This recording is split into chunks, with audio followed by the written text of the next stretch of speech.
A lot of this isn't going to make sense to you, and I'm sorry about that. I'm just going to start at the beginning, with the house.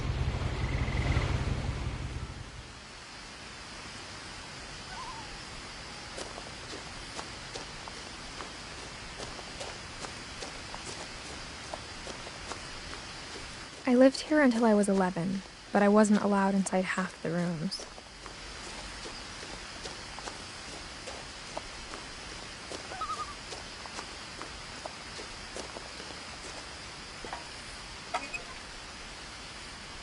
Inside the mailbox were bills from 7 years ago, marked urgent, open immediately.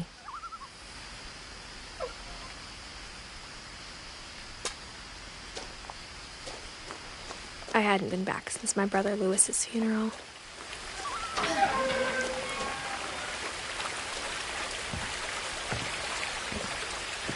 In her will, my mother left me a key, but didn't tell me what it unlocked. Maybe she thought I'd know. Or she thought that the mystery would be enough to bring me back.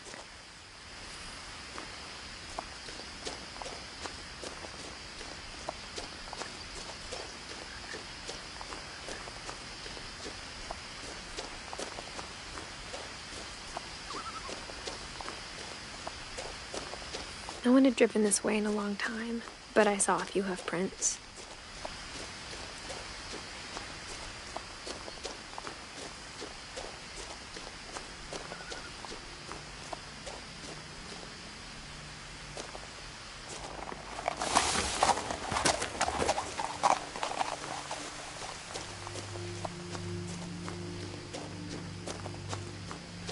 The truth is, even after I inherited the house, I never thought I'd come back to it.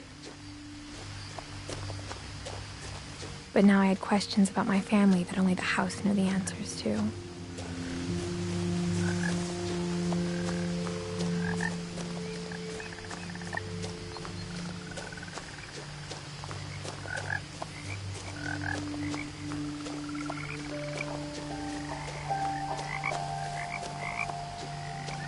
The house was exactly like I remembered it, the way I'd been dreaming about it.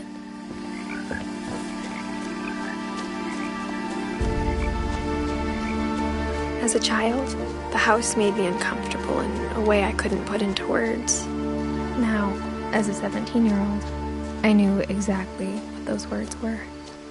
I was afraid of the house.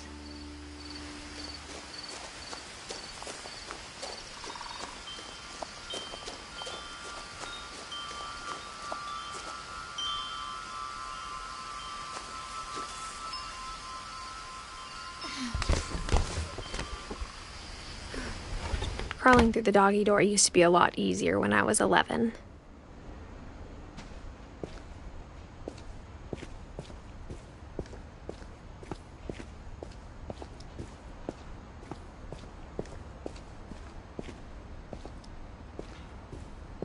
For the first time in years, I felt like I was home.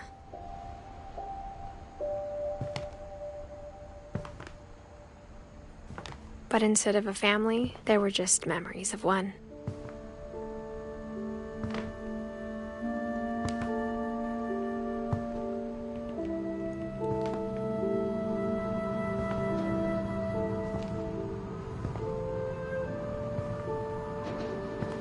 Like how after Lewis started working at the cannery, we all got sick of eating salmon. Except our cat, Molly.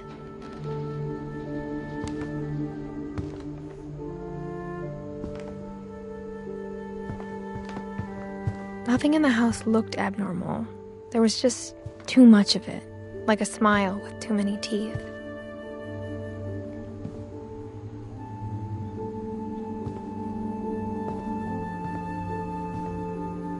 A lot of things got left behind in the whirlwind of that last night. My mom wasn't much of an optimist, but she never stopped believing that my brother Milton was alive.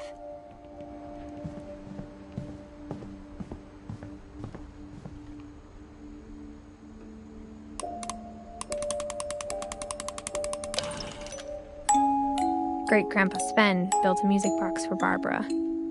along with the rest of the house. Mom always told me to stay out of the basement, so I wasn't too surprised when the key didn't fit.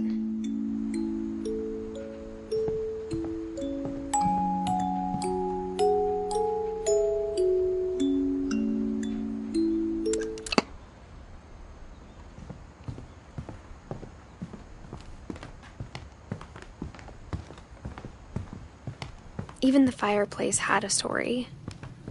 Edie told me the bricks came from the original house, after it sank.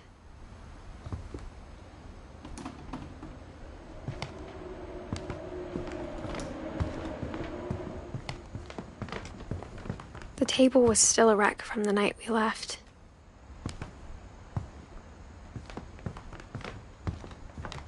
It was like my mom was the only one of us who could imagine Great-Grandma Edie living in a nursing home.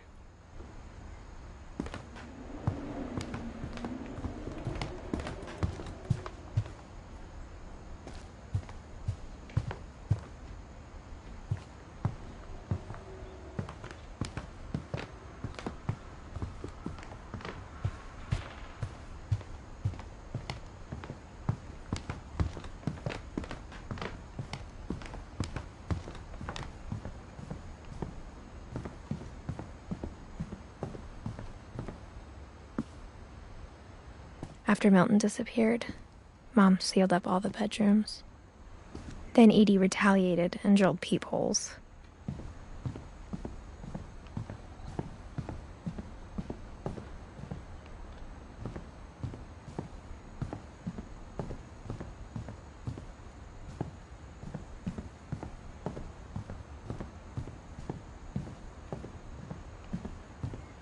Whenever people ask me about my family, the first thing they always want to know about is Barbara.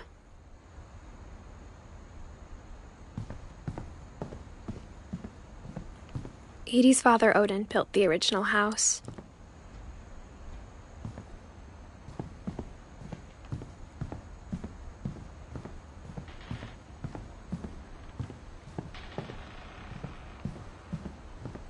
I spent a lot of time playing in Great Uncle Walter's room. I think my mom sometimes regretted not sealing it up.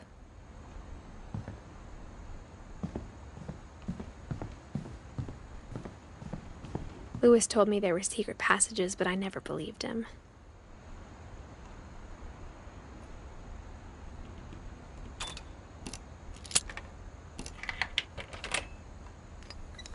Turns out, my mom was really good at keeping secrets.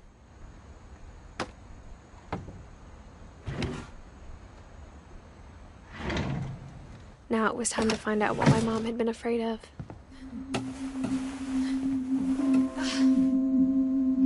Reading this, maybe it sounds like I had a plan.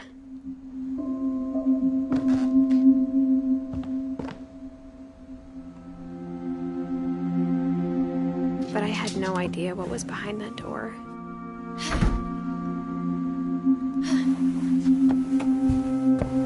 Just like I had no idea where all this was gonna lead. I grew up looking at Molly's room through the peephole.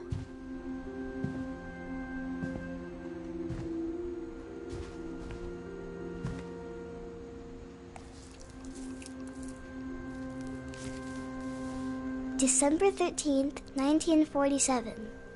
Dear Diary, I'll be gone soon, but I wanted to tell somebody about what's gonna happen. It started when Mom sent me to bed without dinner.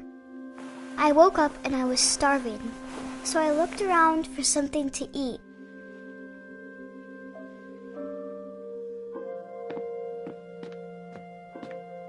The gerbil food was dry, but I didn't mind it.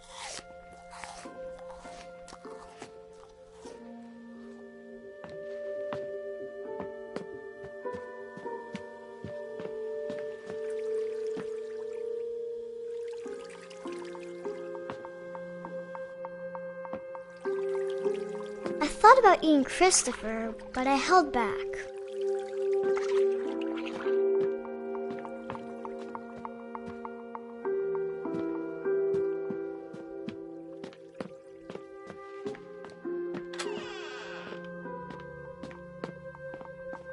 I kept eating and eating.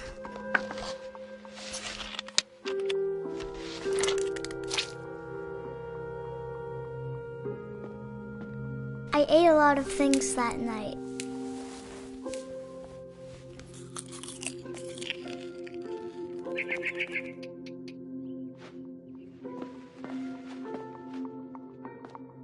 Then I heard chirping outside my window. It was a barn swallow going back to her nest. I reached out for her.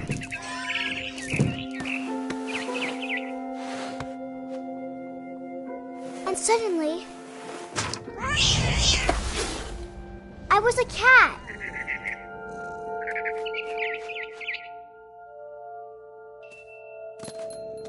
I tried to be quiet, but the bird was really scared.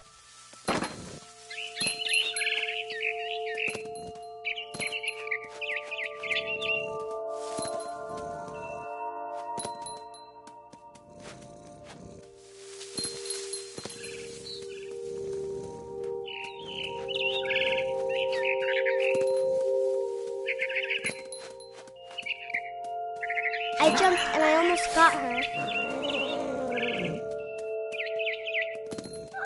I could tell she was getting really tired.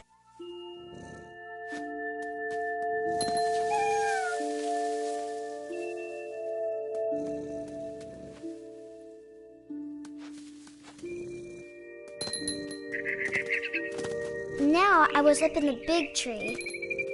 I promised Dad I wouldn't climb it anymore.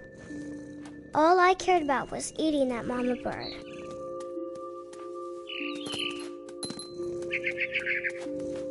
I gobbled her up. And suddenly, I was an owl.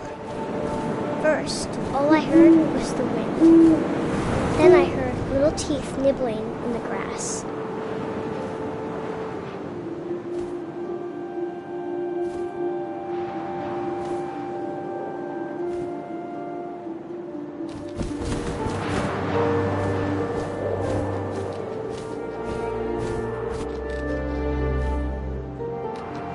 Rabbits.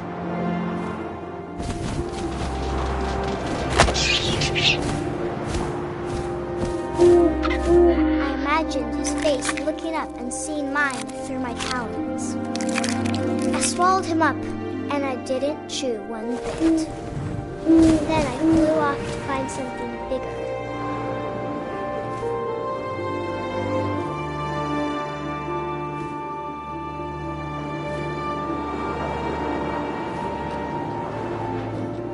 A mama rabbit.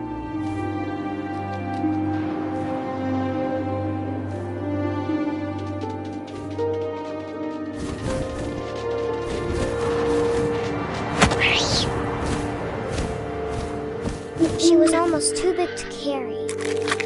I started choking, but I couldn't stop eating. And suddenly, I was a shark.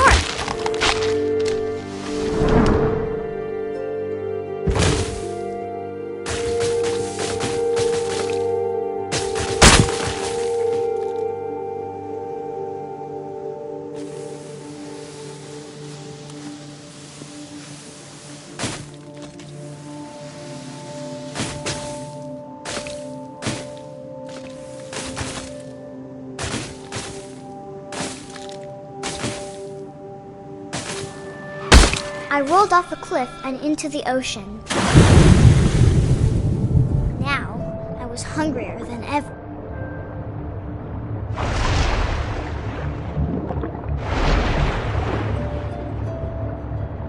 I wanted fat, juicy seeds. I tore off her flipper, and it tasted really good.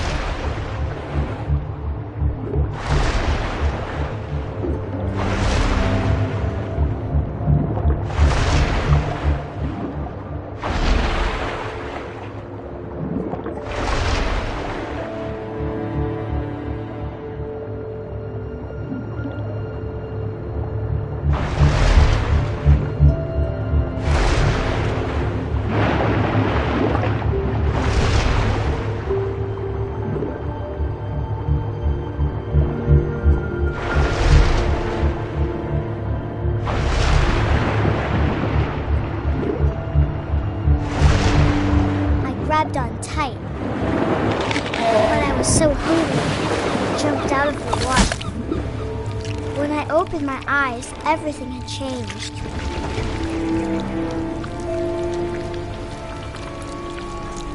Now I was a monster, and I smelled people everywhere.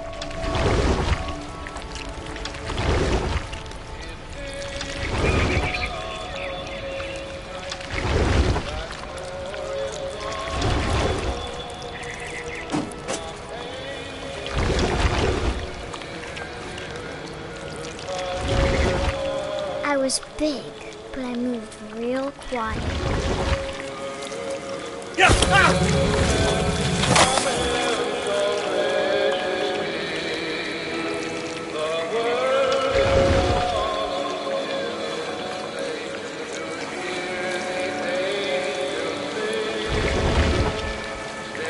I wanted to stop, but also I didn't.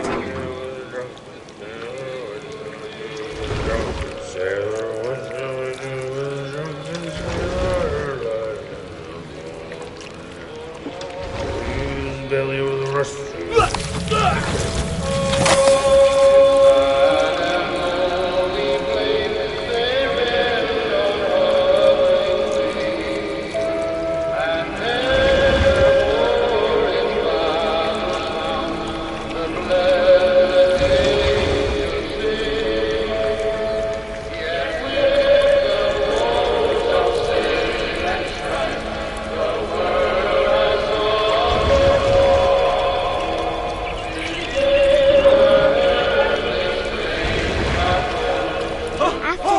Passenger, I was still hungry. And across the water, I smelled something new. Something I had to have, so I swam towards it.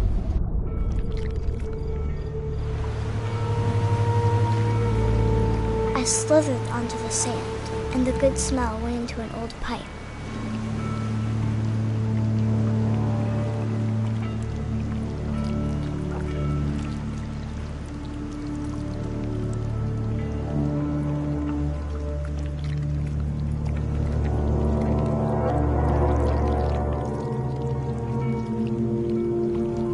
I got closer and closer.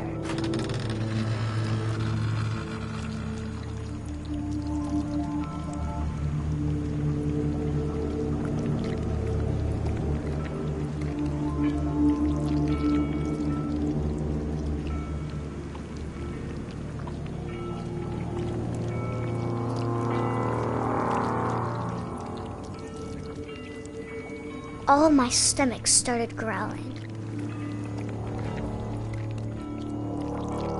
And suddenly, I was me again. I held my breath for a long time, but I couldn't hear anything. I think it's waiting for me to fall asleep. But it's not going to wait much longer. It needs to feed, and we both know I will be delicious.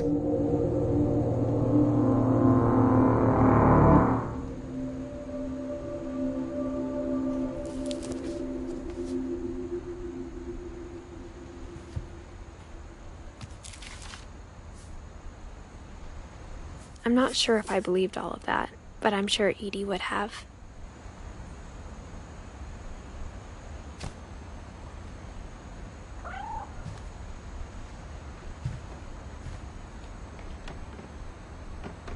I got the sense Edie had spent a lot of time here. I can't describe it, but I felt like some part of Molly was still here.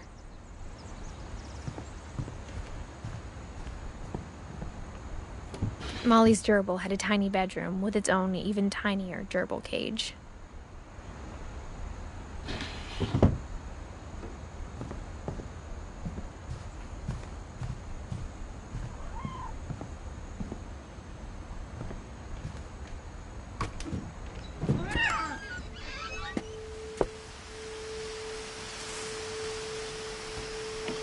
This will be obvious later, but my mom never told me any of these stories.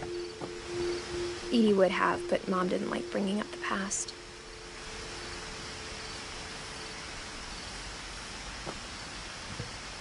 Though, when we adopted a stray kitten, she was the one who named it Molly.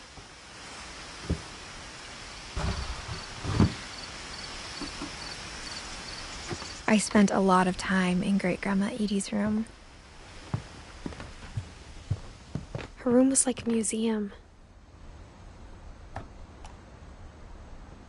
For 500 years, the Finches have been famous throughout Norway for their fortune and misfortune.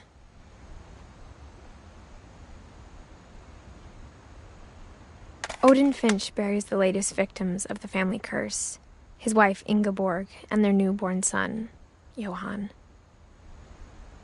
On January 7th, 1937, he set sail with his family and his house, hoping to leave the curse behind. But 40-foot waves off the coast of Washington send the house and Odin to the bottom of the sea. Odin's daughter Edie, with husband Sven and baby Molly, step ashore on their new home, Orcas Island. Odin Finch is the first to be buried in the new family cemetery. His daughter Edie is already dreaming of a new Finch house.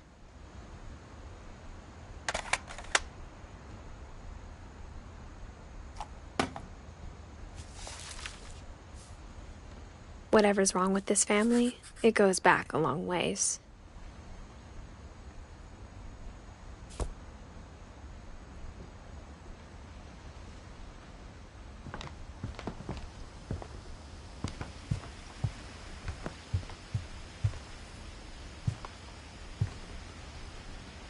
When Edie told people Sven was killed by a dragon, she could also have said he was building a dragon-shaped slide that collapsed.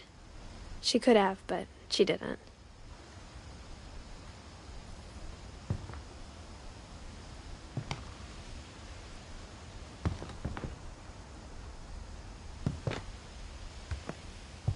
Even in her 90s, sometimes Edie seemed a lot younger than my mother.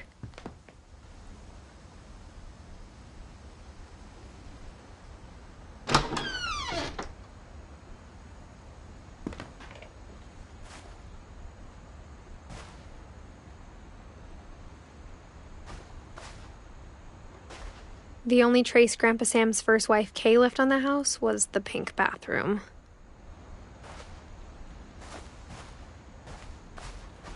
It was a pretty big trace.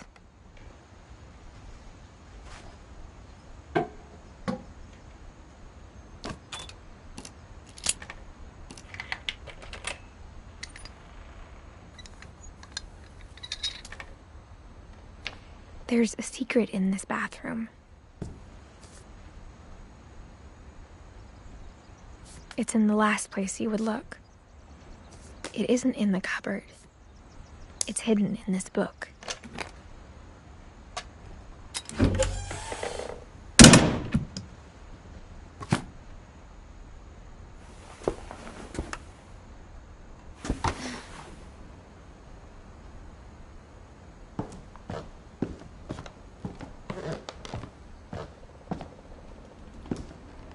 From the paintings on the wall, it was clear my brother Milton had been here before me.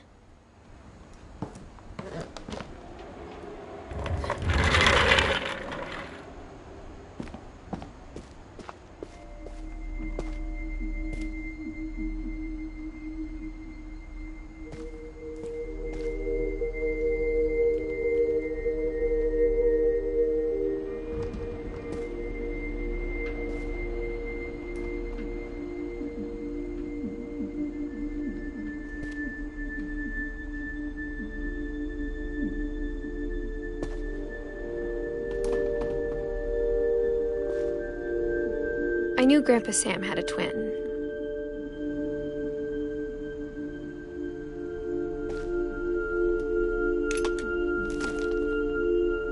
And that he never talked about him.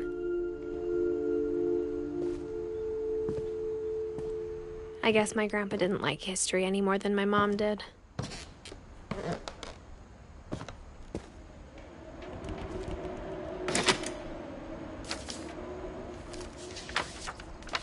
How I Want to Remember My Brother by Sam Finch. The thing I remember is that when he made up his mind, that was it.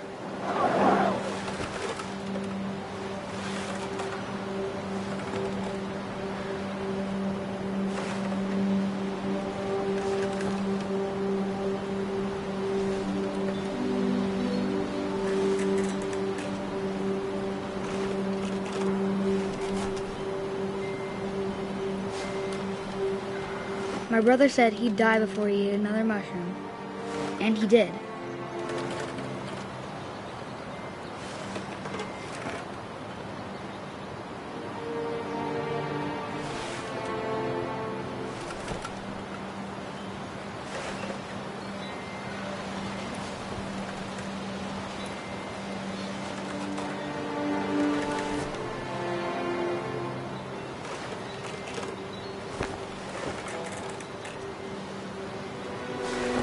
At Barbara's funeral, we swore we'd never be afraid again.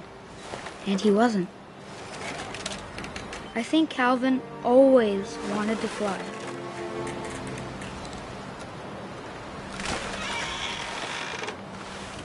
Sam! Calvin!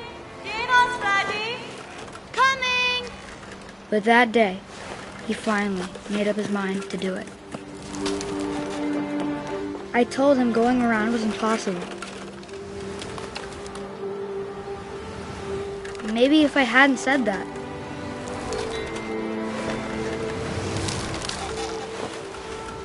Calvin! I'm not gonna tell you again! Maybe if the wind hadn't picked up. Then maybe he'd still be here. But I doubt it. I think he'd already made up his mind. That's what I want to remember about my brother.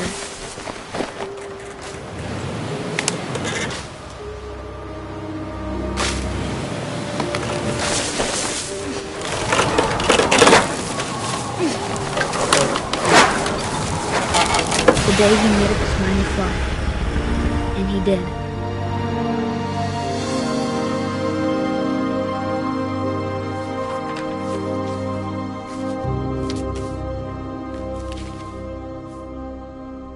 Calvin's story felt strangely familiar. When I was younger, I remember trying to do the exact same thing.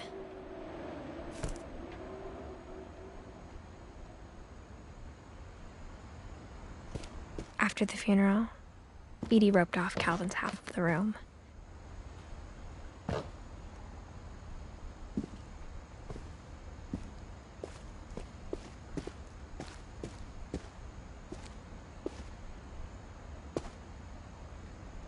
Mom said Grandpa Sam enlisted at 18 and never set foot in the room again.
The passages were a pretty tight fit.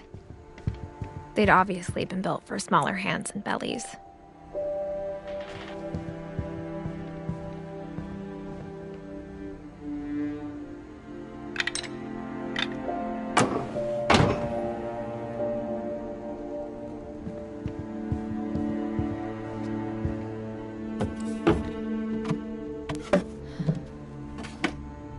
Growing up, I always thought of Barbara as a child star. I never thought about how hard it must have been for her afterwards.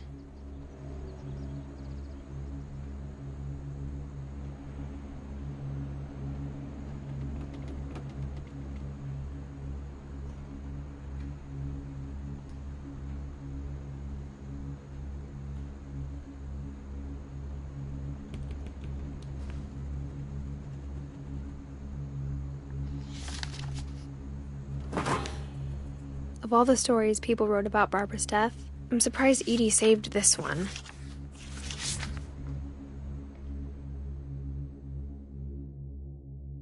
Old Jack here with another ghastly tale inspired by America's most unfortunate family. I'm calling it The Surprise Ending of Barbara Finch. As a child star, Barbara was famous for her scream. Now at 16, she was all washed up. A has-been. But in a lucky break, she'd been asked to perform her signature scream at a local convention for monster movie fans. It was just the boost her career needed. Unfortunately, her scream hadn't aged well. Getting better. I think you just need the right motivation. Her biggest fan and current boyfriend, Rick, was about to demonstrate when... Now that was a great scream. It was Barbara's father, Sven. He'd slipped into a table saw and had to be rushed to the emergency room. So Barbara got stuck babysitting her youngest brother, Walter. Her convention comeback was cancelled.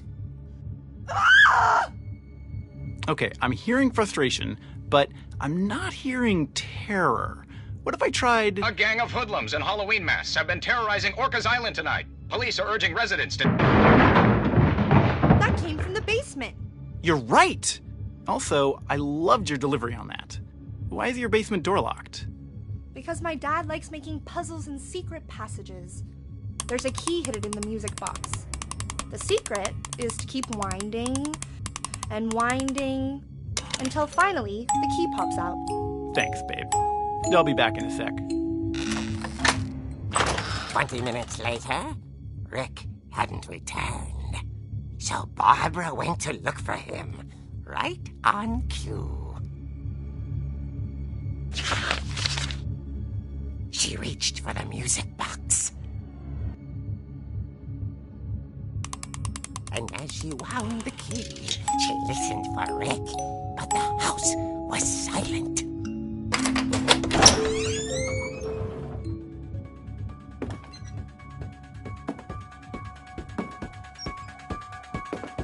She found Rick's crutch and imagined the worst.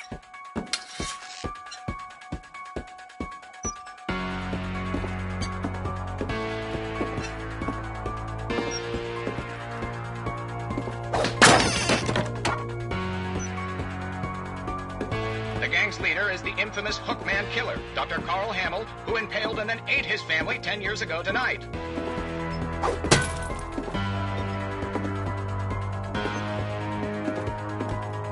Old Finch rattled and grew still. Oh dear! Oh! Rick?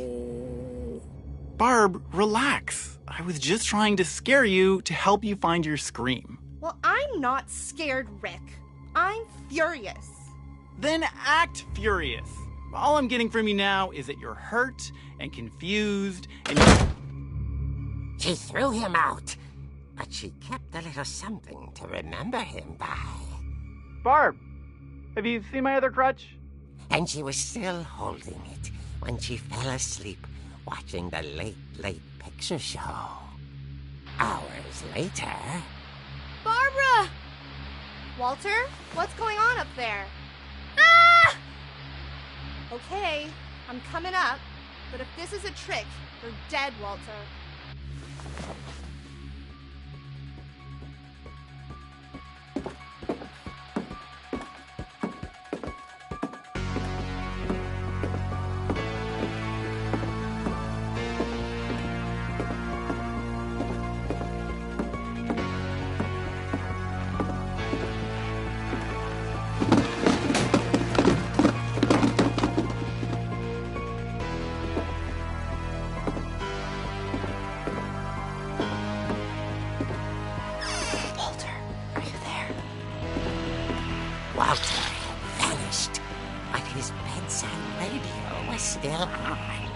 Orcas Island police describe the man as 6 feet tall, with a steel hook for a hand. Residents are urged to lock all doors and windows and notify the police of any suspicious activity. Barbara turned, saw the hook man, and was speechless. He was quite smashing.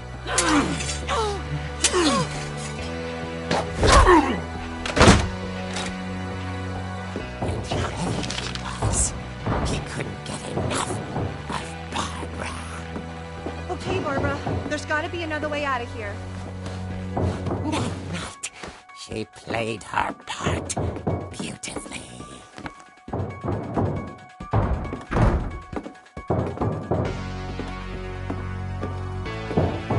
Molly's door hadn't been opened in years.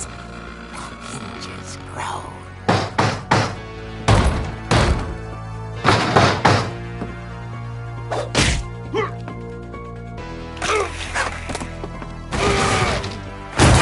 He wasn't moving, but she sensed the story might not be over yet.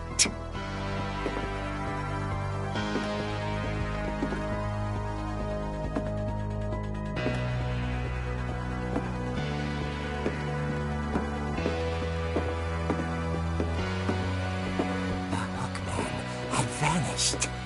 She listened for his breathing, but all she heard was...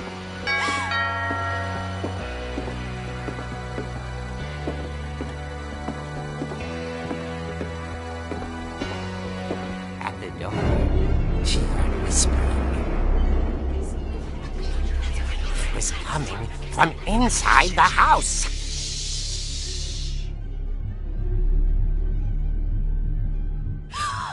Oh dear. The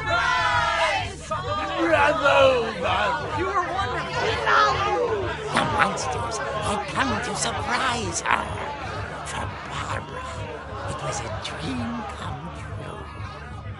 Then she saw what kind of monsters they were, and she realized what was about to happen. She was going to be famous. And with her final breath, Barbara Finch gave the performance of her life.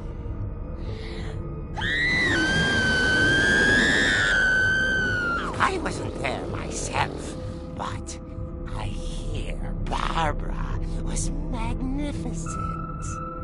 Poor girl. She had a taste for stardom. But unfortunately, so did her fans. Of course, the police blamed it all on poor Rick, who disappeared the same night. And little Walter? Hiding under his bed the whole time. He took it all pretty hard, but that's another story. As for Barbara, tucked inside the music box is all they ever found of her. Her ear. Now that's what I call a real eerie tale.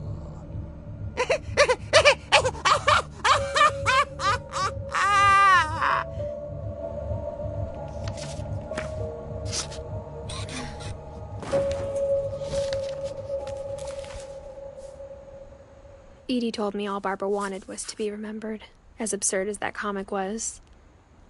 Maybe what Edie saw was a happy ending.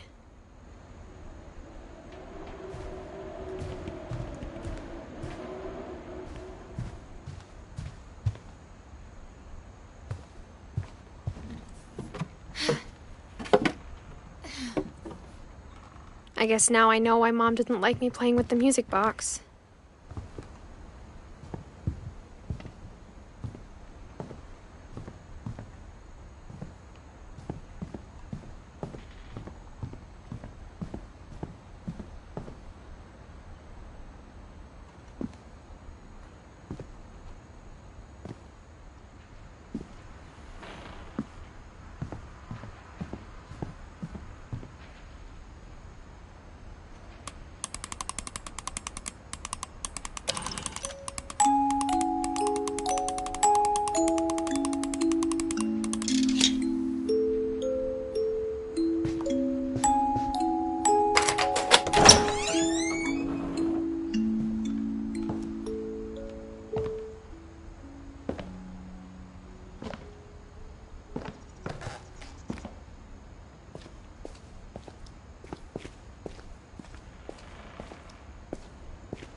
Mom said the basement was off limits, unless I wanted another tetanus shot.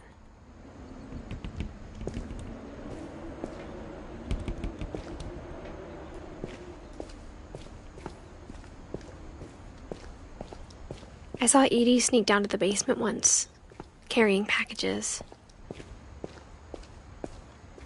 I thought maybe she was hiding presents.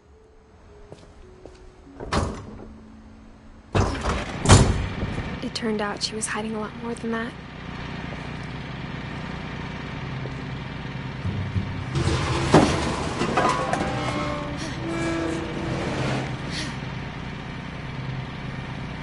I remember asking Mom once about where Walter had gone. She said after Barbara died, he got as far away as he could. If there's a pattern in all these stories,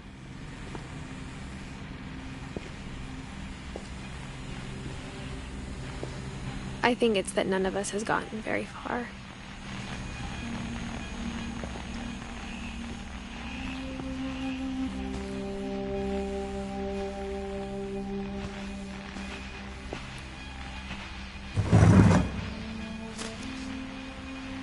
Goodbye, everyone. I can't believe I've been down here for 30 years. On that first day, after the shaking started, I didn't think I'd survive a week.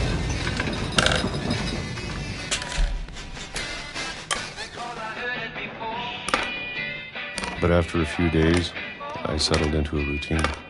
That's what kept me sane. Having a schedule, living for today. I always expected to be dead tomorrow. But if you wait long enough, you get used to anything.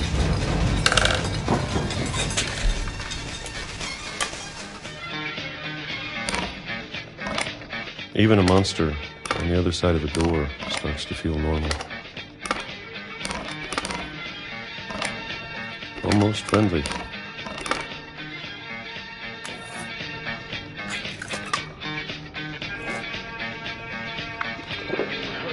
And then one day, everything just stopped. Whatever that thing was, it was gone. Maybe it got tired of waiting.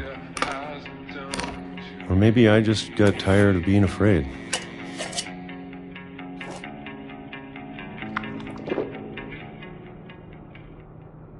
It's been a week now, the longest in 30 years. I'm done waiting. I have to leave while I still can.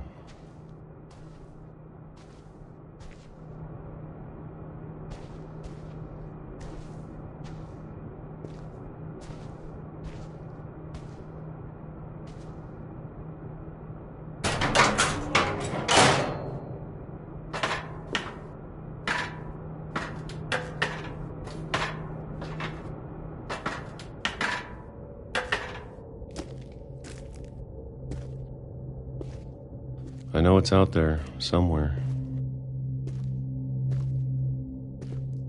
Whatever killed Barbara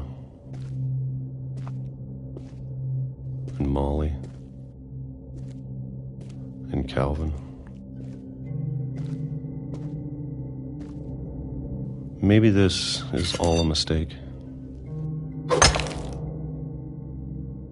But I need to stop living the same day. Even if it kills me.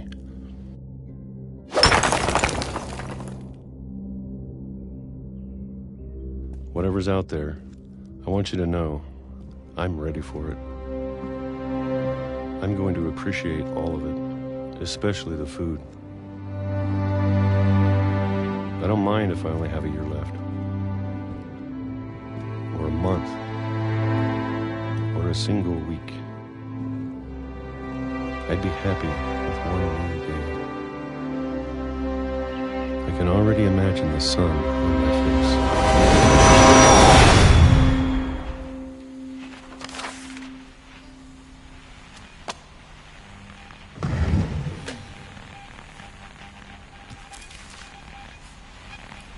Walter died when I was 6. I can't believe my mom never told me he was down here.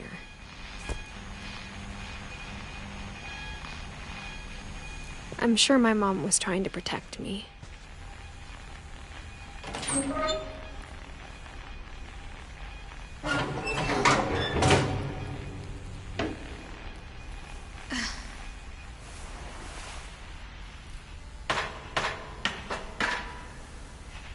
Maybe she was afraid I'd end up like Walter.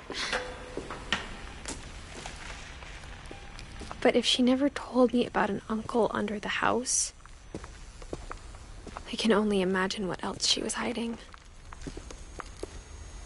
I don't want to make the same mistakes she made, trying to bury something that's still alive.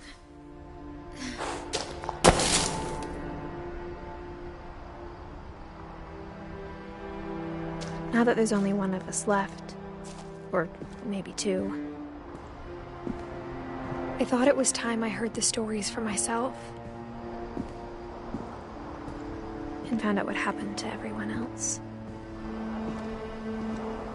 But now I'm worried the stories themselves might be the problem. Maybe we believed so much in a family curse, we made it real.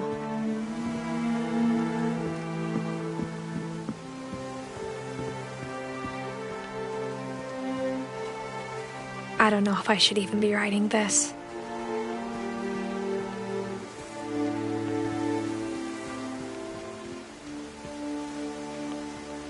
Maybe it'd be better if all this just died with me.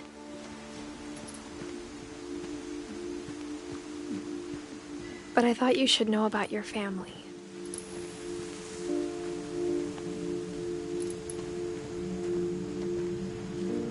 And the history you're a part of. Though to be honest, I feel as lost as you probably do right now.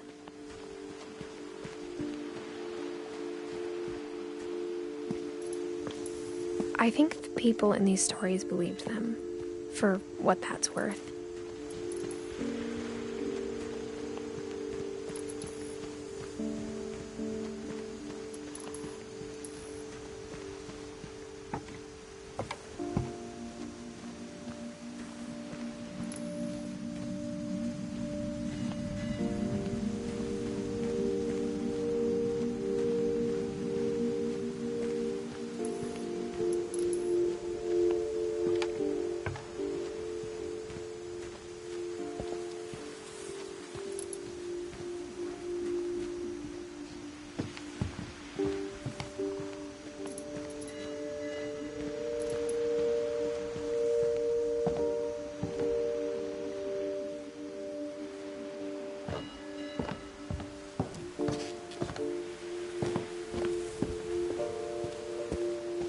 When you look at the house, that history of imagination and stubbornness and madness, any of it seems possible.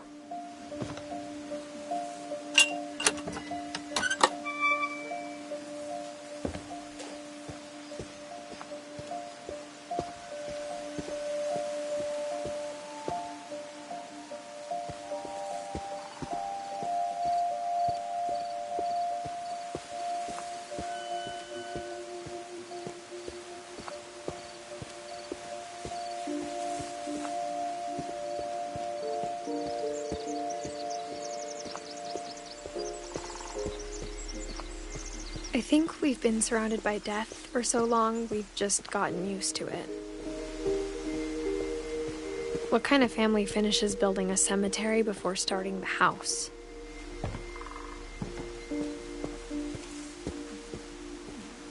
It's embarrassing for me to admit this, but the pet cemetery made me more uncomfortable than the human one.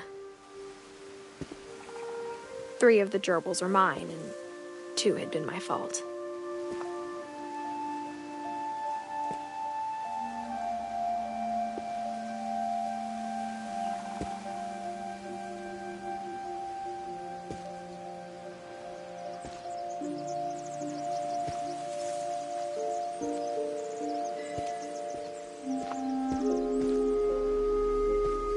Sven built the house, but it was Edie who designed the cemetery.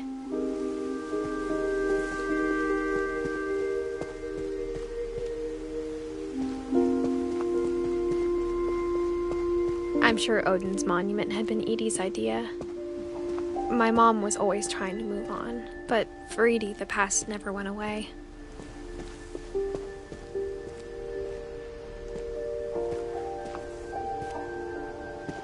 She could see it poking out of the water at low tide.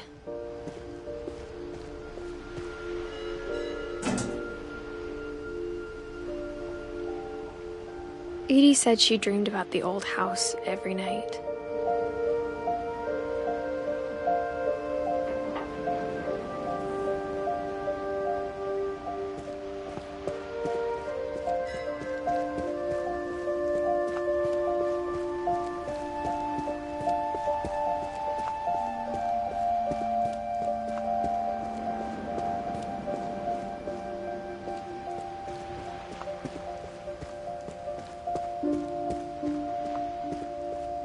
Edie's side was always easier for me to understand. But the older I get, the more I can see where my mom was coming from. Her dad had been pretty strict, but it wasn't enough to save her brothers. She was just trying to do better.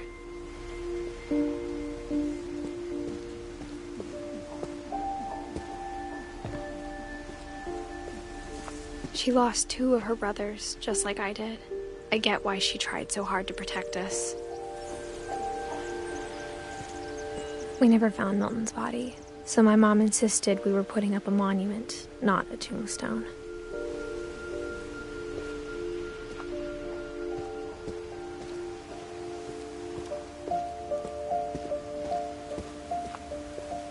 There's so many things I wish I could ask my mom now. Part of me thinks this is what she wanted all along. For me to come back someday and find everything out for myself.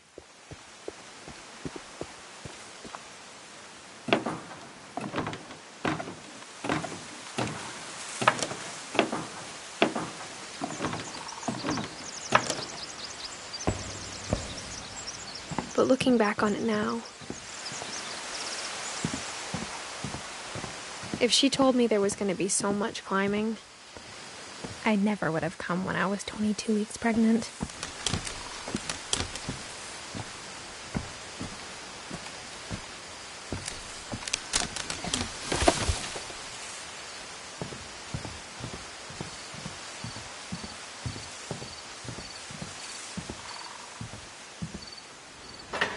I never met Grandpa Sam, but I think he and my mom had a lot in common.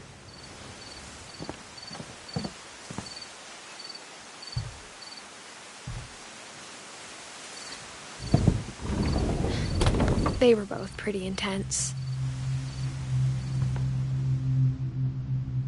Sam spent his life shooting photos, but Mom said he got nervous being in front of the camera.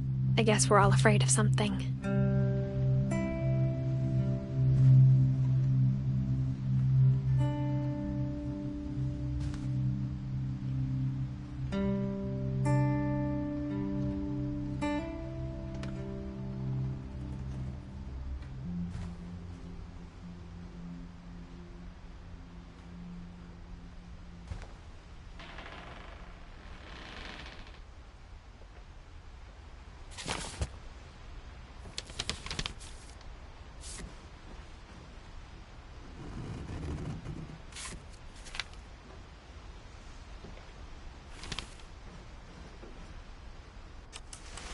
Dawn, I promise, you'll never forget this weekend.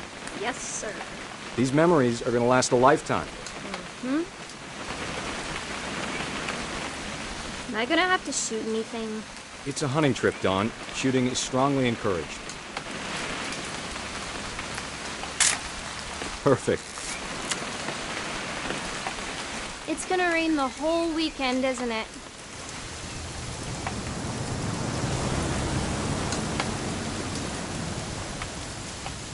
Please just take the damn picture. Hey, language.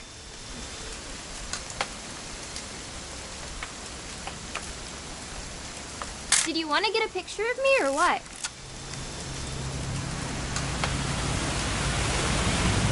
I will never forget this weekend, Dad. Okay, got it.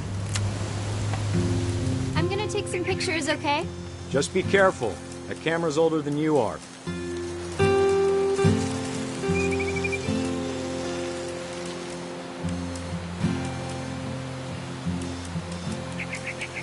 You're right, Dad. It's starting to clear up. Still freezing, though.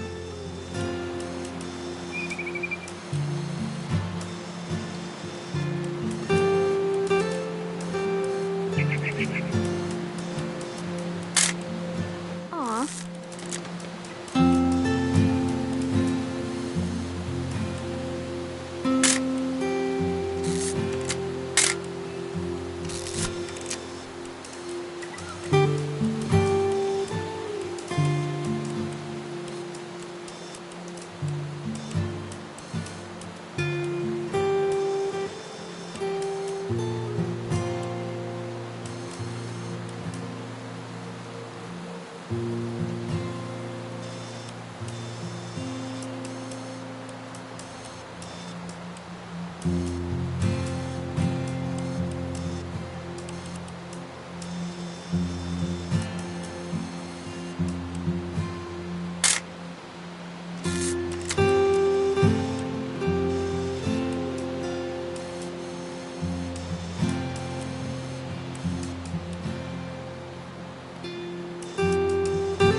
Definitely should not have drunk all that coffee. Hold still while I take a picture of you. I definitely... Hey! That's a keeper.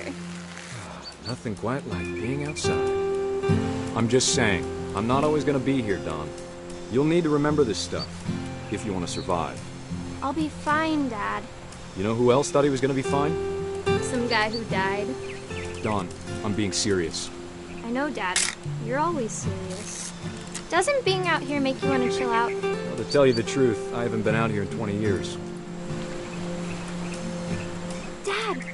Good eyes, Don.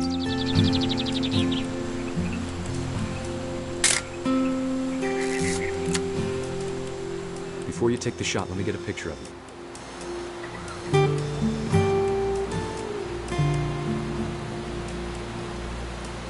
Dad, Just breathe. Turn off your imagination. Focus on your target. Let me get behind you. Do I have to do this? Don, you don't have to do anything. But if you want to survive, you'll need to be strong. Great shot, Don!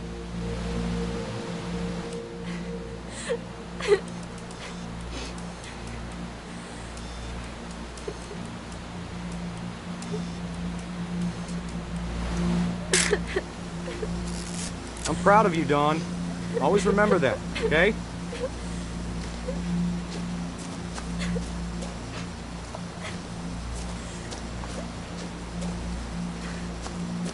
Dad, it's twitching. I think That's it's totally normal, Dawn. Just focus on the camera. Try not to think about... Dad!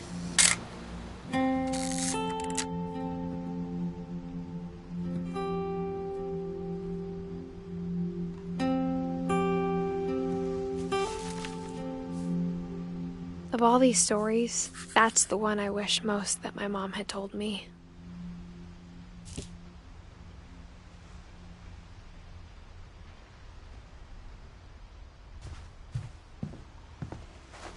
Instead of hiding from death, Sam seemed to go out of his way to meet it.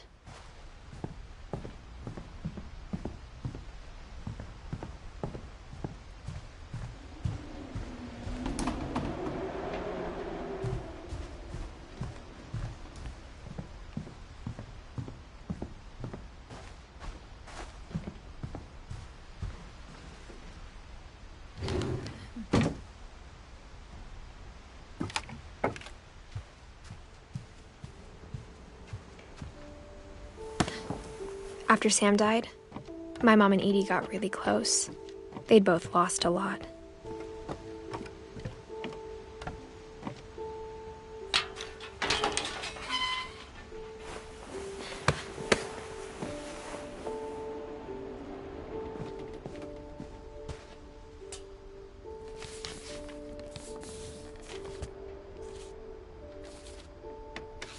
Dear Kay, do you remember the way Gregory used to laugh when he thought he was alone? Like something funny was happening, but only he could see it.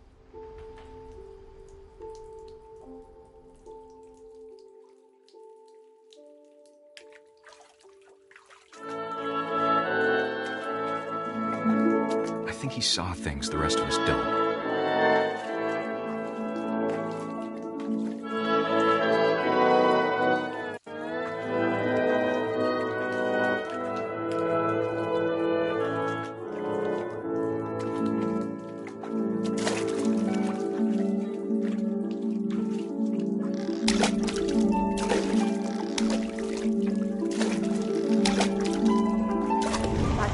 Gregory, it's time to... Hold on, sweetie. Hello? Sam, I told you I don't want to talk right now. I wonder what he saw. What his world was like.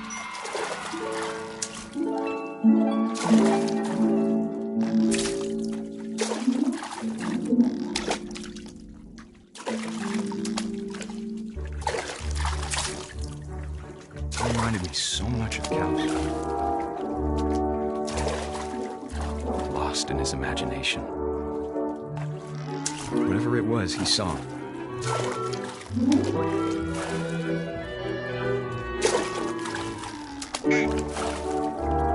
It sure made him happy.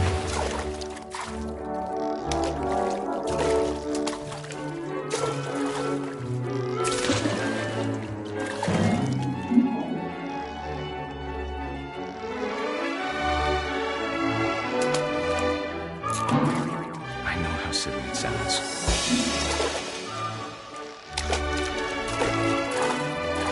But I worried about a baby being too happy.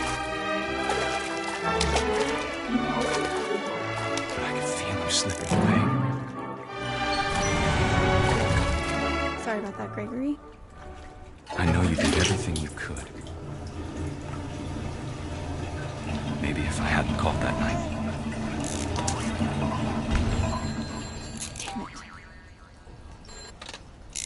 I don't want Gregory to hear this.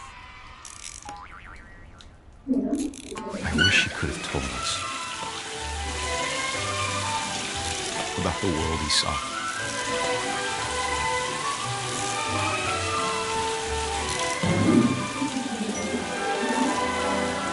There's so much I don't understand about Gregory, about everything.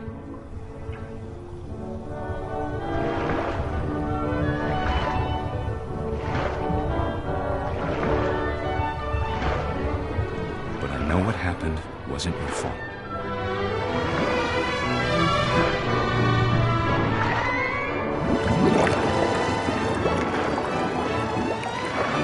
I'm sure he's happy. And he'd want you to be happy too.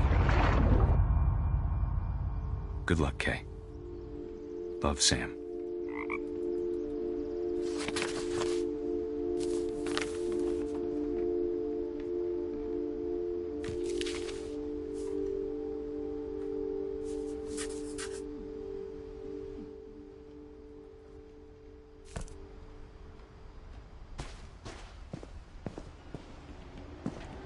I can't imagine my mom ever writing poetry, and yet...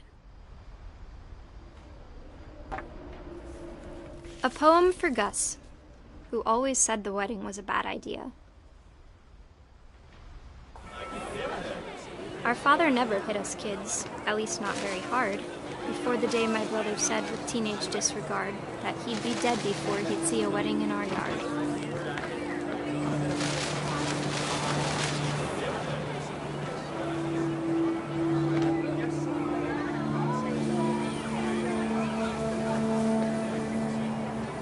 father made him come, of course, but Gus stood far apart, just flew his kite and bottled up the storm inside his heart.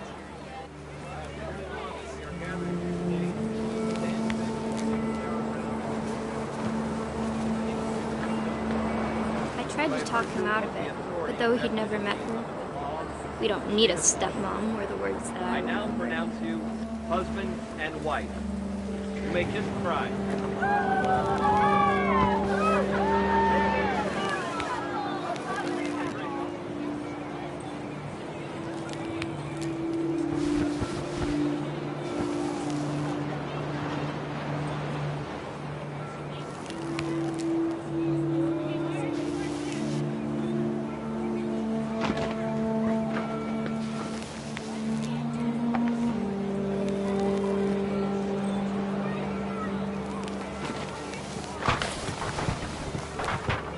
When the time for photos came, Dad ordered him to come here.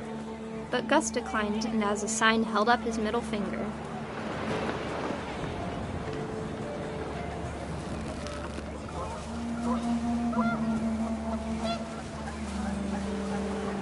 The wind picked up and panicked geese appeared and quickly went. But all the humans did that day was go inside the tent.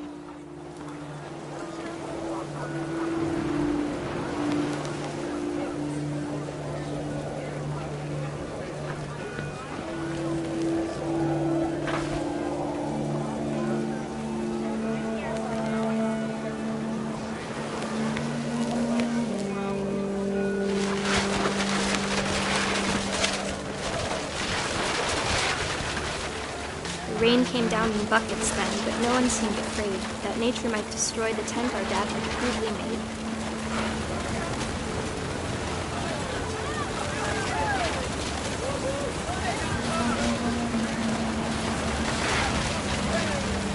The thunder sounded much too close and full of angry power. But all my father said to this was, "Make the music louder."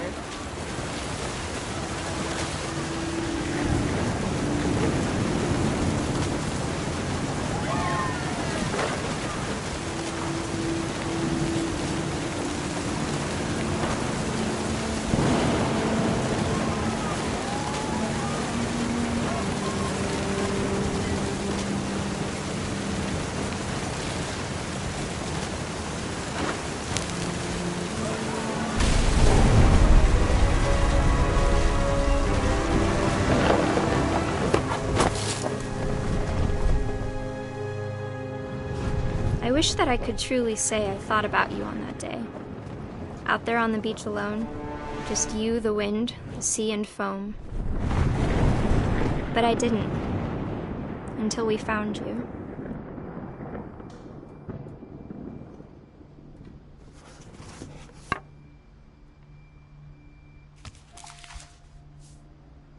She never talked about him, but Mom told me once if I was a boy, they were going to name me Gus.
My mom moved up to the loft after her brothers died. At the time, it was as far away as she could get.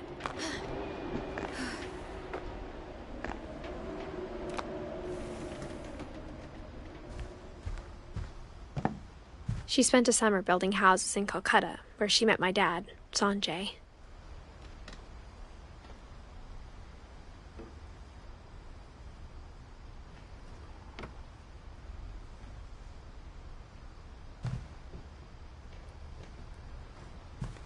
Religion was another thing my mom never talked about, but I think it helped her a lot after her dad died.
My mom moved to India a week after graduation and got a job teaching English.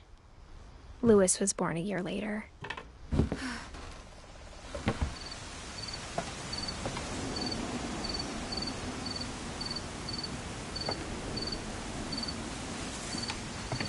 When my dad died, I don't think Mom knew where else to go. I'm sure Edie was happy to have her back.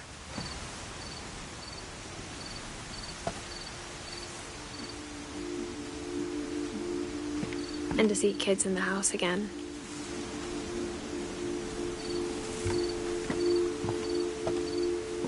The house had to get a little bigger, but Edie was used to that.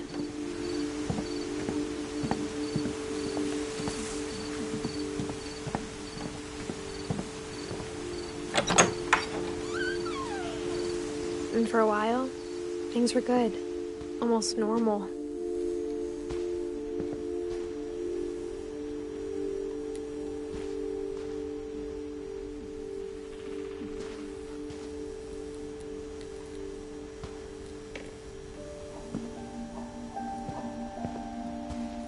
But it didn't last.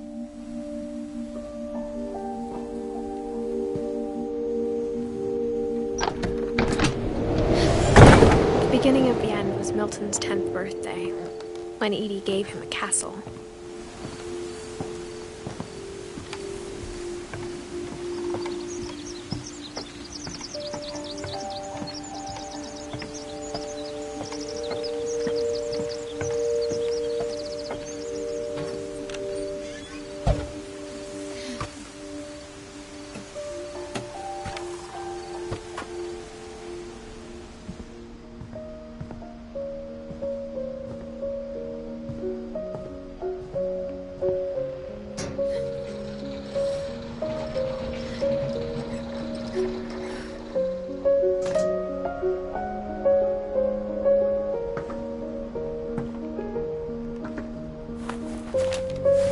Milton Finch in The Magic Paintbrush.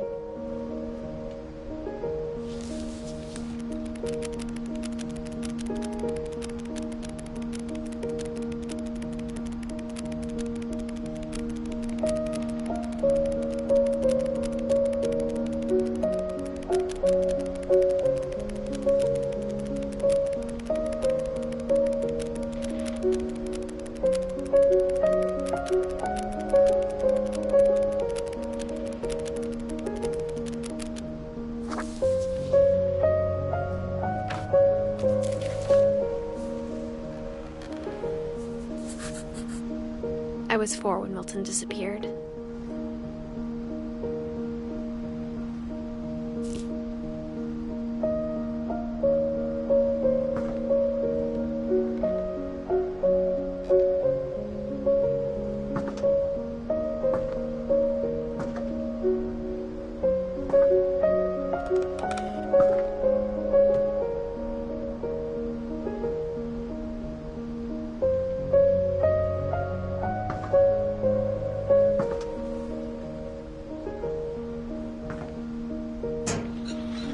Mom spent months searching for my brother. Then she sealed the doors.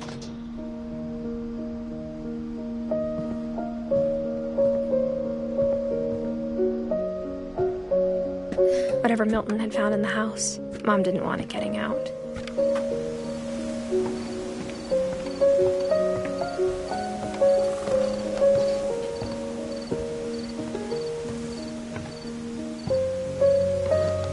Mom definitely blamed Edie, but I think Louis blamed himself.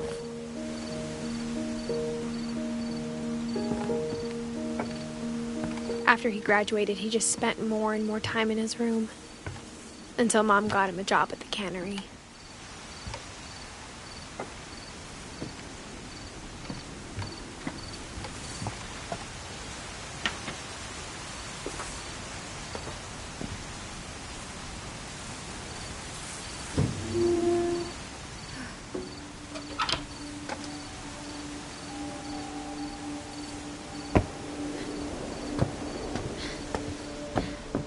Louis's room smelled very, very familiar.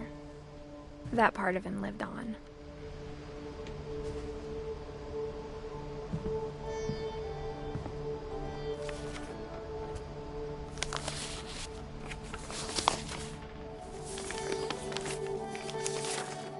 Dear Mrs. Finch, as Louis's psychiatrist, I can understand your desire for an explanation. As I see it, the trouble began in January, shortly after we convinced your son to seek treatment for substance abuse.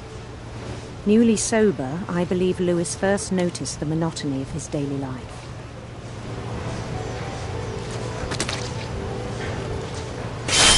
He kept working at the cannery, but he withdrew part of himself. In our sessions, I saw the same behavior. His mind began to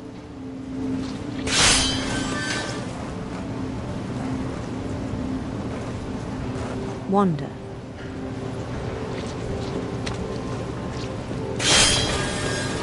I asked him to describe it. He said he started small, imagining a labyrinth. He'd feel his way about. Then something moved.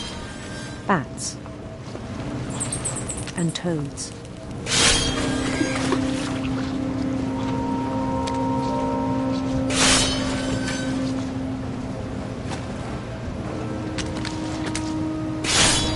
And things that have not names.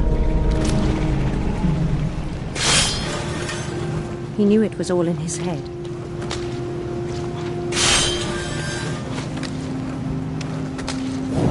He took it very seriously. I had hoped he'd find himself.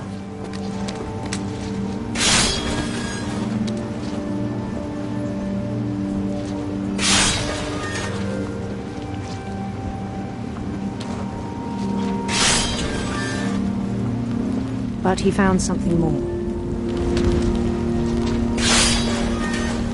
I worried about him then.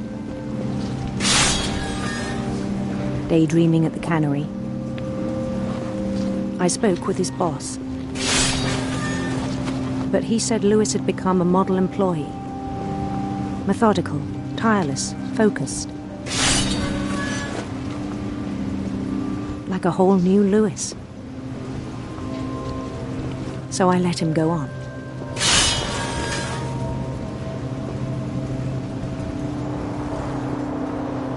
I even encouraged him. It seemed very promising at first. He told me he'd made a new friend.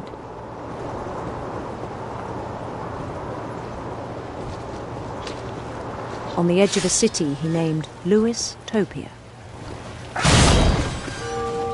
He built the city up slowly, brick by brick. Then he made musicians.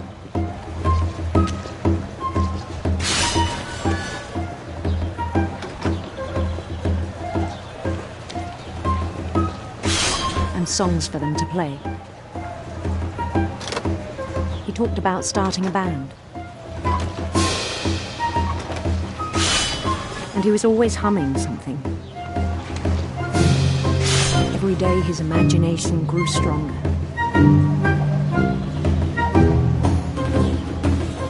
He no longer spoke at the cannery, but his chopping was as reliable as ever. Then one day it struck him that all the cheering crowds, even the stones under his feet, were all in his imagination, so he could do whatever he wished.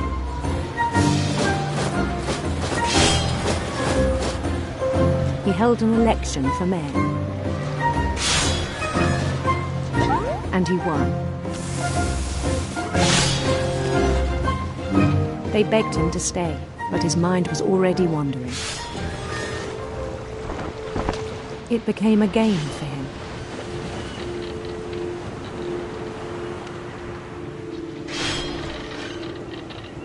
He'd conquer a city, then immediately push on. New Louisville.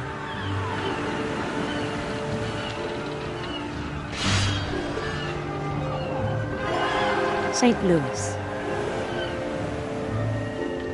He started drifting away from our reality.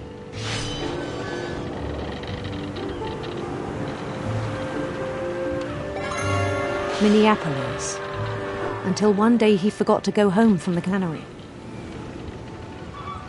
Even as his mother pleaded with him, part of Louis kept sailing on.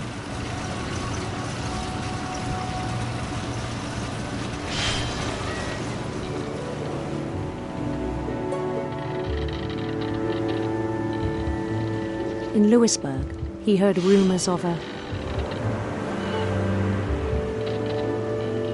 handsome queen.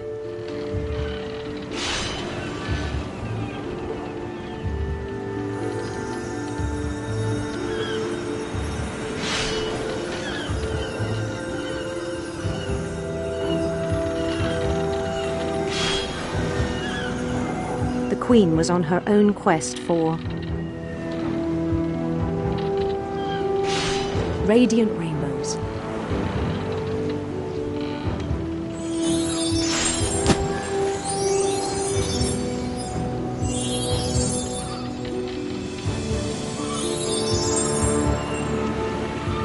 He followed the sound of her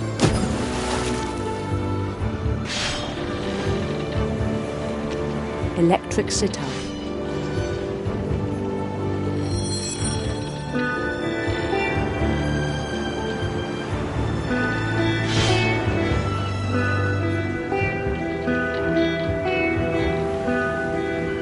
His chase led him to a golden palace east of the sun and west of the moon. Even then, his logic remained sound. He knew the world was all in his imagination.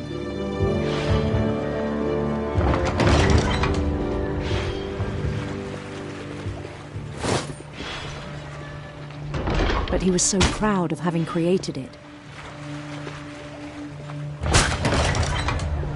In his own eyes, he'd become something greater than a king.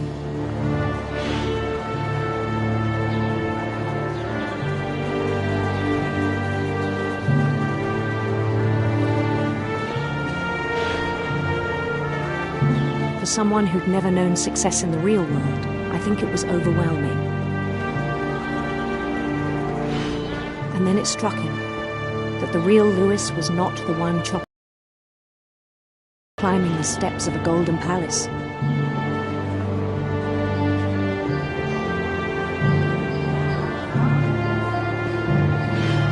My imagination is as real as my body, he told me. It was hard to argue with him.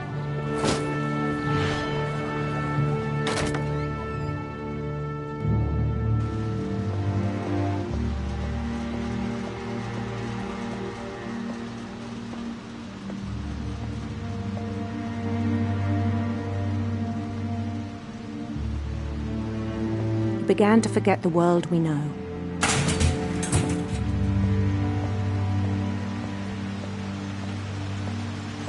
I think it pained him to remember Lewis, the cannery worker.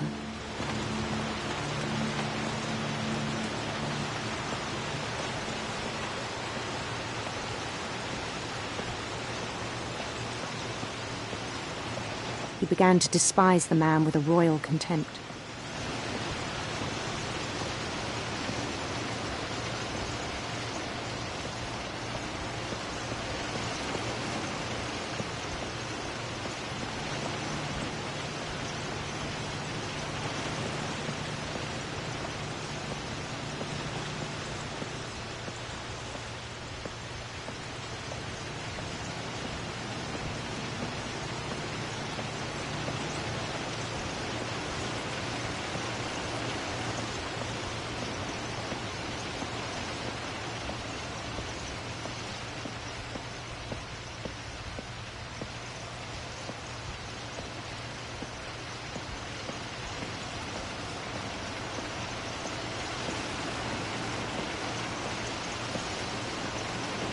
I still thought I could save him. Even after he said he was being crowned king over all the lands of wonder. The palace would be packed with his companions.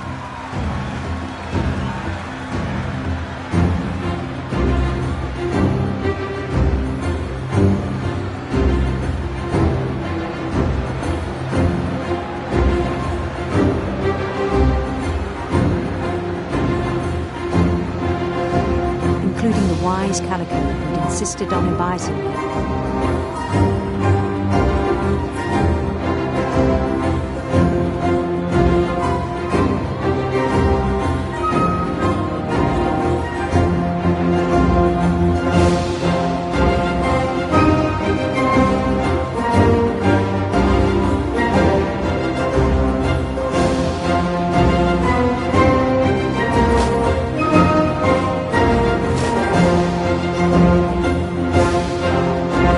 Queen waited, holding his crown.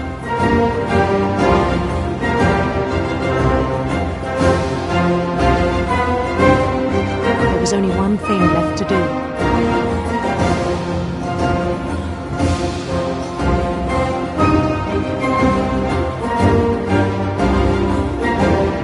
Bend down his head.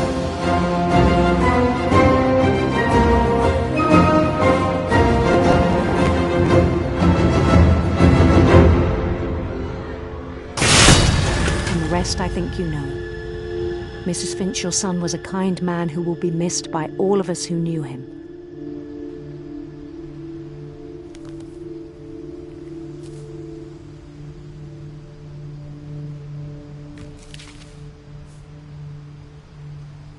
My brother was really cool. I wish you could have met him.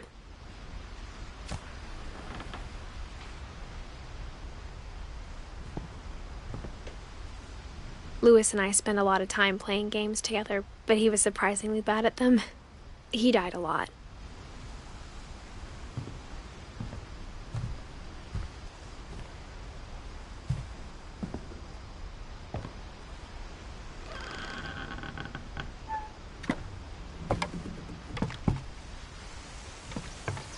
On the way back from Lewis's funeral, my mom told me to start packing.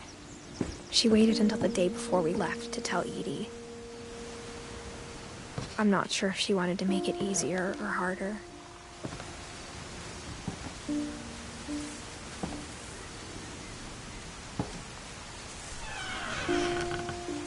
I wish we'd stayed.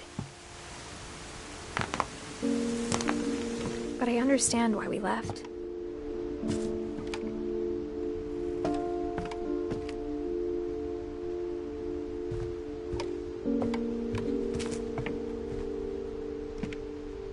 My mom ended up leaving everything behind.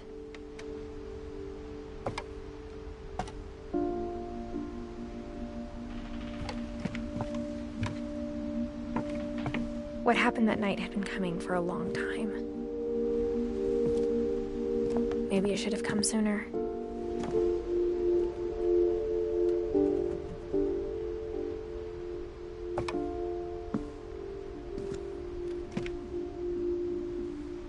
But it had to end one way or another. All that's left now is to tell you about that last night.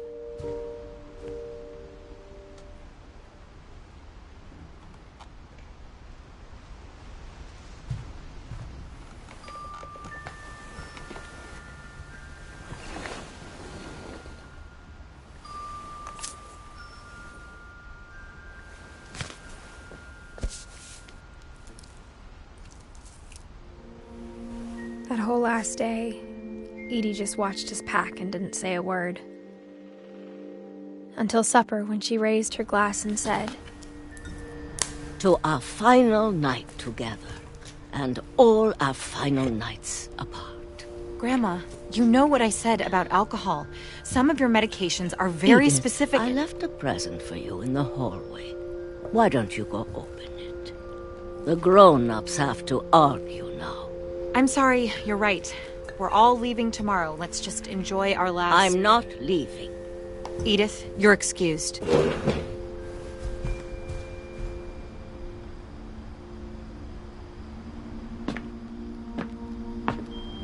The power had been shut off that morning, but Edie always had plenty of candles. When my mom sealed the library, I don't think she knew about the other entrance, or that Edie had a key to it.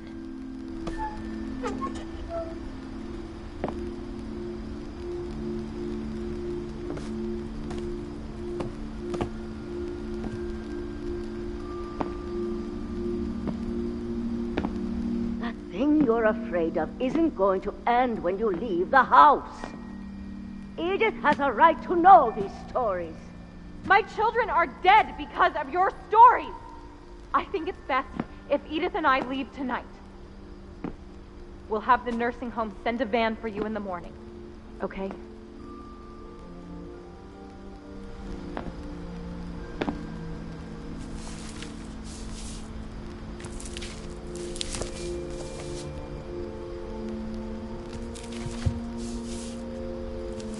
Dear Edith, there's so many stories I wish I could tell you, but there's only time for one.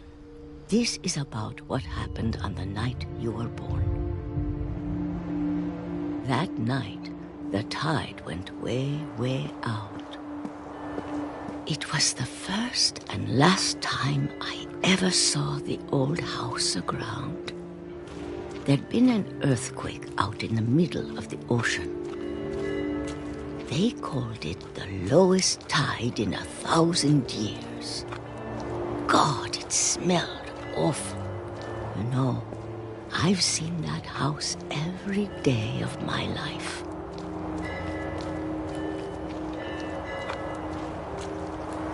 But I never thought I'd go back to it.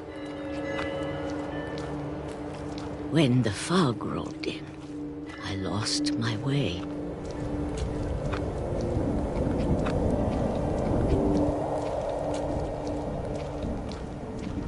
I got turned around.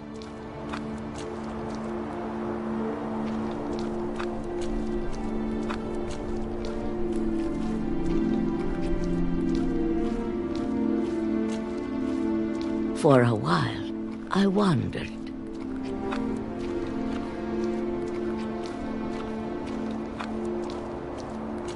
I started seeing things.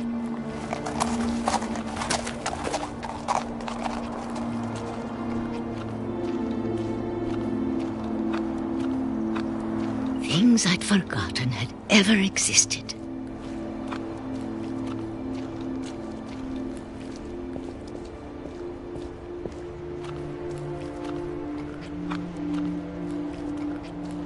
But when I saw them, they felt like old friends.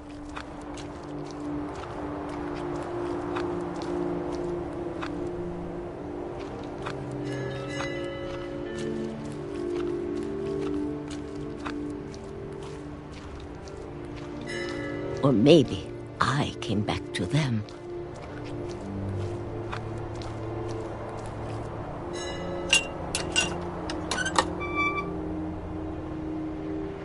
Things I can't explain, but that I need you to try and... Edith, what are you doing in here? It's mine. Edith! Mom, you're gonna rip it! Let go! I kicked and screamed, but Mom dragged me to the car. I never saw Great-Grandma Edie again. The next morning, the van came to pick her up, but she was already gone. After that, we moved around a lot.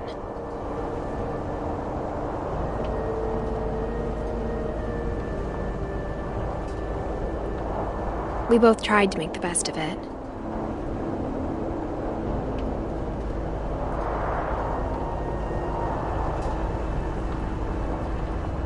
A few years went by.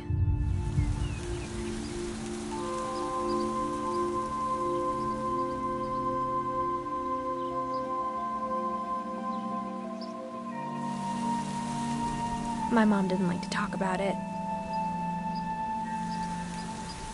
But she started getting sick a lot. The rest happened pretty quickly.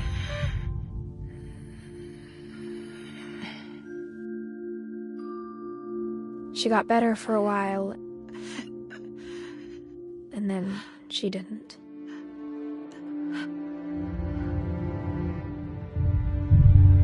And then I was alone. The last Finch left alive.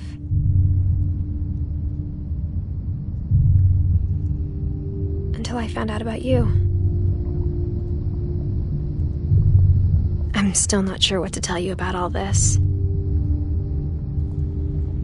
If we lived forever, maybe we'd have time to understand things. But as it is, I think the best we can do is try to open our eyes.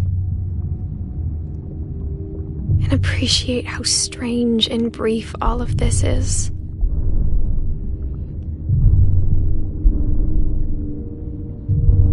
This journal was supposed to be for you. But now I hope you'll never see it. I just want to meet you and tell you all these stories myself. But I guess if you're reading this now, things didn't work out that way.